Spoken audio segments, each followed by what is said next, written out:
BUET physics written সিরিজে সবাইকে স্বাগতম। আমরা আজকের ক্লাসে ডিসকাস করব পদার্থের গাঠনিক ধর্ম সংক্রান্ত একটা প্রিভিয়াস কোয়েশ্চেন। সেটা হলো 24-25 এসেছে। সো দেখো কোয়েশ্চেনটা কিরকম। একটি ঘনকের 50 সেন্টিমিটার বাহুকে 49 সেন্টিমিটারে পরিণত করতে প্রদত্ত কাজ, পীড়ন এবং একক আয়তনের সঞ্চিত শক্তি কত? কোয়েশ্চেনটা খুবই ইজি। দেখো আমরা বল প্রয়োগ করলে কি হবে?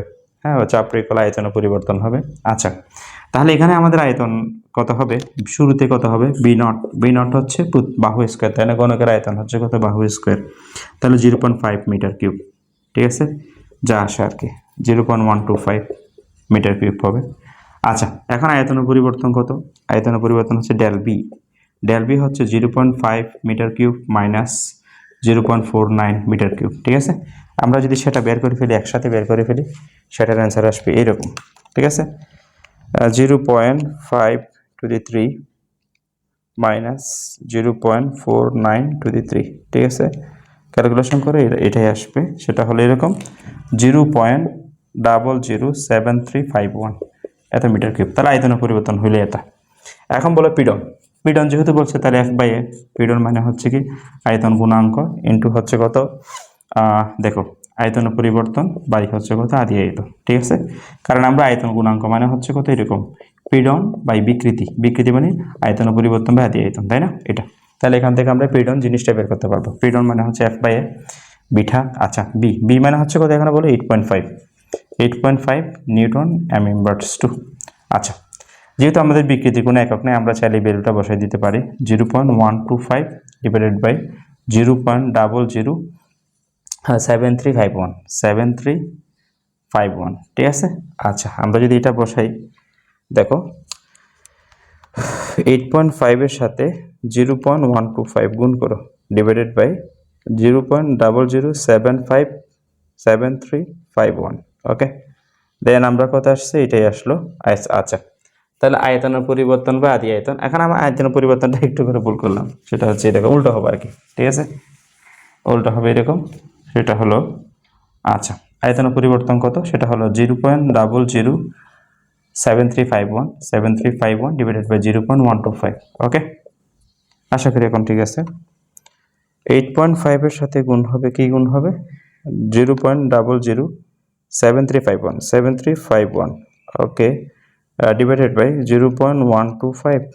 ওকে, তাহলে আসবে 0.499868 এত নিউটন m/2। এটা হবে আমাদের পীড়ন। ঠিক আছে, এখন কৃত কাজ কত? কৃত কাজের ফর্মুলা কি?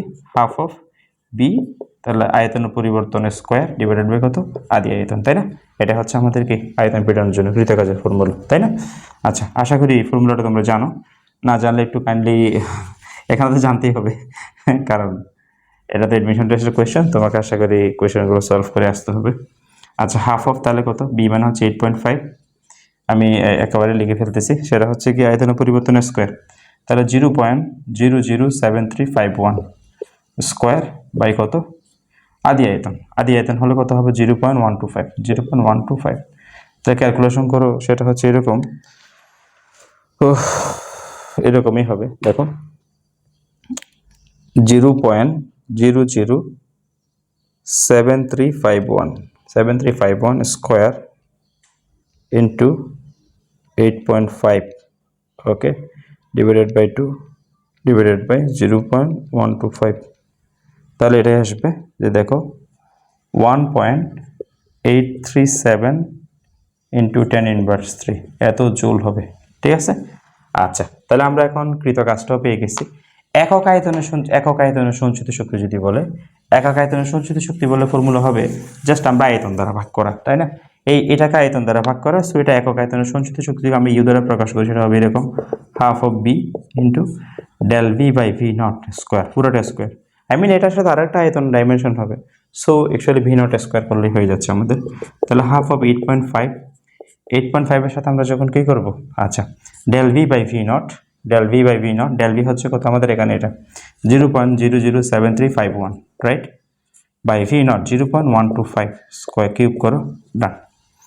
তাহলে খেয়াল করো এরকম 0.00735 ডিভাইডেড বাই 0.125 লিখে কিউব করো, cube into 8.5 divided by 2। Okay, so একসাথে করে ফেললে এরকমই আসবে। আমি যদি আবার দেখাই 0.007351 ডিভাইডেড বাই 0.125 লিখে স্কোয়ার করতে পারি আমরা। Okay, into 8.5 divided by 2। Okay, so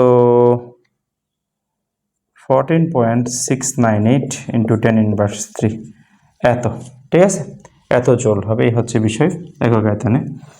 তো আশা করি বোঝা গেল। এই কোয়েশ্চেনটা খুবই ইজি, কারণ দেখো যে স্পিডনের সূত্রগুলো লিখে দেওয়া, কৃত কাজের সূত্র, একক আয়তনের সঞ্চিত শক্তি হলে কত হবে। হ্যাঁ, এই কোয়েশ্চেনটা খুবই ইজি, এই জন্য আমি বেশি সময় নিলাম না। আশা করি পারবে। ঠিক আছে, ধন্যবাদ সবাইকে। আসসালাম।